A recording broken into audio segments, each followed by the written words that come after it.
Anuja V Ashokan. Value education ട്രസ്റ്റിന്റെ പട്ടത്താനം ഏരിയയിലെ ഒരുമ കുടുംബസമിതിയിലെ ഒരു അംഗമാണ് ഞാൻ.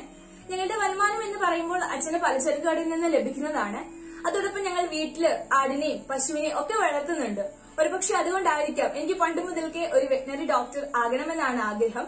പക്ഷെ ആ സ്വപ്നം എനിക്ക് നേടിയെടുക്കാൻ പറ്റുമോ എന്നുള്ള ഒരു ഭയം ഉണ്ടായിരുന്നു.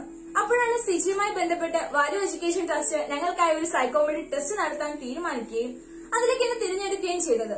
ഞങ്ങളിലെ verbal reasoning, abstract reasoning, mechanical reasoning, numerical ability, space relation and language, ഈ 6 മേഖലകളിലെ ഞങ്ങളുടെ കഴിവ് എത്രത്തോളമാണെന്ന് തെളിയിക്കുന്ന 6 പരീക്ഷകളായാണ് ഇത് ചെയ്തത്.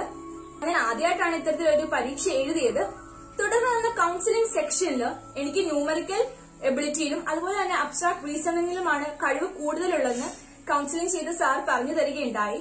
അതിൽ നിന്ന് ഒരു കാര്യം എനിക്ക് വ്യക്തമായി, അതായത് എന്നെ കൊണ്ട് തീർച്ചയായും ഒരു വെറ്റിനറി ഡോക്ടറാകാൻ സാധിക്കും. ആ ഒരു ആത്മവിശ്വാസം എന്നിൽ കൂടുകയാണ് ചെയ്തത് ആ ഒരു കൌൺസിലിംഗിന് ശേഷം. അത് കഴിഞ്ഞ് പിന്നീട് എനിക്ക് ഏതൊക്കെ പരീക്ഷകൾ എഴുതണം, ഞാൻ ഏതൊക്കെ രീതിയിൽ മുന്നോട്ട് പോകണം എന്നൊക്കെ വളരെ വിശദമായിട്ട് സാർ എനിക്ക് പറഞ്ഞു തരികയുണ്ടായി. ഇക്കഴിഞ്ഞ +2 എക്സാമിൽ എനിക്ക് 91% ഉണ്ടായിരുന്നു മാർക്ക്. അതിന്റെ ഫലമായിട്ട് എനിക്ക് വാല്യൂ എഡ്യൂക്കേഷൻ ട്രസ്റ്റിൽ നിന്നും ഒരു 2000 രൂപയുടെ ക്യാഷ് അവാർഡ് ലഭിച്ചിരുന്നു. ഇത് ഈ കൊറോണ കാലത്ത് ലഭിച്ചതോടെ വളരെ ഒരു ഉപകാരകരമായിരുന്നു എനിക്കിത്.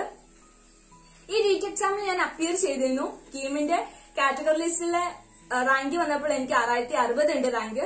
ഇപ്പൊ ഞാൻ അലോട്ട്മെന്റിന് വെയിറ്റ് ചെയ്യാണ്. അതോടൊപ്പം തൃശ്ശൂരിലെ ഒരു ഇൻസ്റ്റിറ്റ്യൂട്ടിൽ ഞാൻ നീറ്റ് റിപ്പീറ്റർ ബാച്ചിൽ ജോയിൻ ചെയ്തു.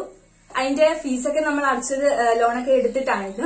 വാല്യൂ എഡ്യൂക്കേഷൻ ട്രസ്റ്റ് വിദ്യാഭ്യാസം നൽകുന്ന ഒരു പ്രാധാന്യമാണ് എനിക്ക് ഏറ്റവും വലിയ പ്രചോദനം എന്ന് പറയുന്നത്. തുടർന്നും നിങ്ങളുടെ സഹായവും പ്രാർത്ഥനയും ഞാൻ അഭ്യർത്ഥിക്കുന്നു.